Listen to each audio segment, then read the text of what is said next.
लड़कीबाज पड़ोसी। ये हैं मिस्टर मनसुख, उम्र 60 साल। वैसे तो इनकी उम्र है राम नाम जपने की, पर मनसुख दिन रात अलग अलग लड़कियों का नाम जपते रहते हैं। अरे लड़की सुन तो, तेरा नंबर क्या है? अंकल, अभी तो आपका नंबर है, अर्थी बुक कर लो अपने लिए। अरे अभी तो मैं जवान हूँ लड़की, सफेद बालों पे मत जा। मनसुख राम को लड़कियां छेड़ने की गलत आदत थी। पत्नी बहुत पहले गुजर गई थी, जिसके बाद मनसुख खुले बैल की तरह हो गए। जहां दिखी नारी वहां लाइन मारी। मनसुख राम के पड़ोसी सोनी जी के यहाँ नई बहू आई। नाम था कल्याणी। अरे वाह बेटा कल्याणी, तेरे आते ही घर में खुशी खुशी हो गई है बेटा। अरे माँ जी, जलेबी खाओ, बात मत करो, बोलने से खुशी को नजर ना लग जाए। जैसे मोहल्ले की हर लड़की पे मनसुख की नजर थी, वो कल्याणी को भी बुरी नजर से देखता है। एक दिन कल्याणी छत पे मिर्ची सुखाने जाती है।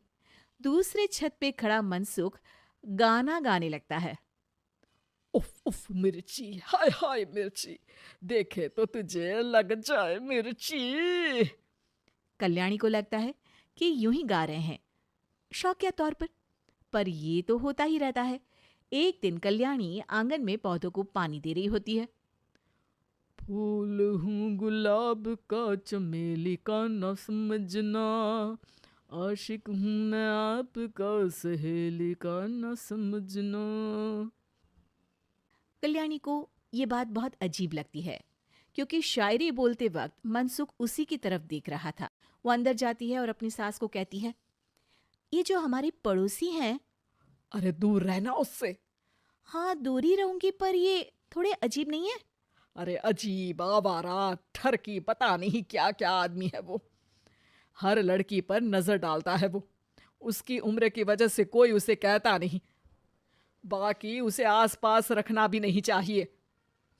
अरे पर ऐसे थोड़ी ना चलेगा, FIR करवा देनी चाहिए। हवालात में हवा और लात खाएंगी तो समझ जाएंगे। अरे यही तो दिक्कत है ना समाज की। जिसके साथ दिक्कत होती है उसको भी समाज गुनहगार समझता है। लड़की अगर बोल दे कि फलाने ने मुझे छेड़ा है, तो कुछ लोग तो ये कहने लगते हैं कि लड़की की भी रजामंदी होगी ही। ये तो है, पर कुछ तो करना ही पड़ेगा। नहीं बेटा, कुछ मत कर। जबरदस्ती हम किसी से लड़ेंगे नहीं। हमारा परिवार इज्जतदार परिवार है। कीचड़ में जाएंगे तो हम भी तो गंदे हो जाएंगे ना। लेकिन सासू माँ, कीचड़ में जाए बिना गंदगी कैसे साफ होगी? अरे बेटा, मैं तो यही कहूंगी कि तू नई बहू है, अपना रुतबा बना बाकी औरतों में। अपनी समझदारी से, अपने काम से इन चक्करों में मत पड़ बेटा। बहू सास की बात ना चाहते हुए भी मान लेती है। और कई ऐसे मौके आते हैं जब मनसुख बहू पर उल्टे कमेंट्स करता है।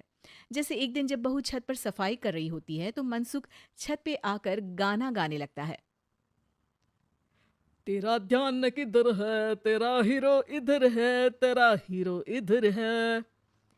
मेरा ध्यान तो आपकी हरकतों पे ही है, थोड़ा आप भी ध्यान दो कि क्या कर रहे हो आप। अरे बहुत तीखी हो और मुझे मिर्ची पसंद भी है। अरे वाह। बुढ़ाओ कहीं के। बहू वापस अपने कमरे में नीचे चली जाती है। वो किसी को बताती नहीं है कि आज मनसुख ने उसे क्या कहा, ताकि घर में टेंशन ना हो। एक दिन बहू घर के बाहर रोड पर ठेले वाले से सब्जी खरीदने जाती है। भैया, प्याज के भाव कम करो ना, बिना प्याज काटे ही रुला दोगे वरना।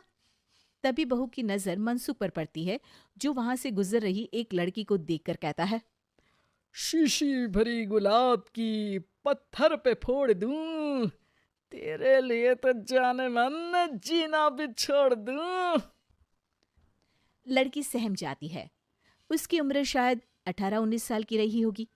बहू ने जब ये देखा कि मनसुख ने इतनी छोटी उम्र की लड़की को तंग किया है, तो वो घर में जाके अपने पति से कहती है, तुम्हारा पड़ोसी मनसुख। अरे बहुत नीच आदमी है। अरे कुछ करते क्यों नहीं उसका?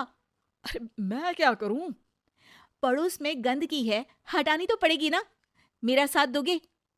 दूंगा, लेकिन करना क्या है? हम फंसेंगे तो नहीं ना? डरो मत, अच्छे काम करने से डरना नहीं चाहिए। उस दिन कल्याणी अच्छे से तैयार होती है और मनसुख के घर जाती है। अरे वाह, आज तो घर में चांद उतर आया है। आपकी शायरी, आपके गाने मुझे यहाँ खींच लाए। शाम को मेरे पति और सास घर पर नहीं रहेंगी। आप मेरे घर आ सकते हैं चाय पीने। अरे जरूर जरूर, मुझे पता था तुम समझदार हो, पर इतनी जल्द मुझे पसंद करने लगोगी ये नहीं सोचा था। चाय पे इंतजार रहेगा। मनसुख शाम को कल्याणी के घर चला जाता है। आप बेडरूम में बैठिए, वहां चाय पियेंगे। अरे वाह बेडरूम में चाय मनसुख हंसता हुआ बेडरूम में जाता है और वहां का नजारा देख के घबरा जाता है। वहां पर मोहल्ले की वो सारी लड़कियां खड़ी हैं जिनको आज तक मनसुख ने छेड़ा था। कल्याणी भी बेडरूम में जाके दरवाजा अंदर से बंद कर लेती है। अब बेडरूम से सिर्फ डम डम डिशुम डिशुम की आवाज आती है और बीच बीच में मनसुख की चीखें भी सुनाई देती हैं।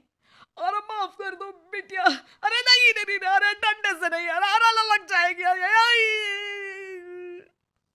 बेडरूम का दरवाजा खुलता है और मनसुख की हालत एक लुटे फटे कौवे जैसी हो जाती है। किए की सजा तो मिलनी ही थी आपको, लेकिन आपकी और आपसे ज्यादा हमारी इज्जत का भी ख्याल रखना था। इसलिए इस बार शांति से धर धर के धरना किया हमने आपकी। अगर जरूरत पड़ी तो बाहर जुलूस भी निकाल सकते हैं।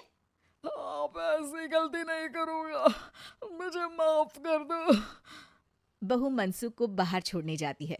मनसुख अपने घर की तरफ बढ़ता है। वैसे आपको चाय कैसी लगी? मनसुख अपने दुखते गाल पे हाथ रख के कहता है। कड़क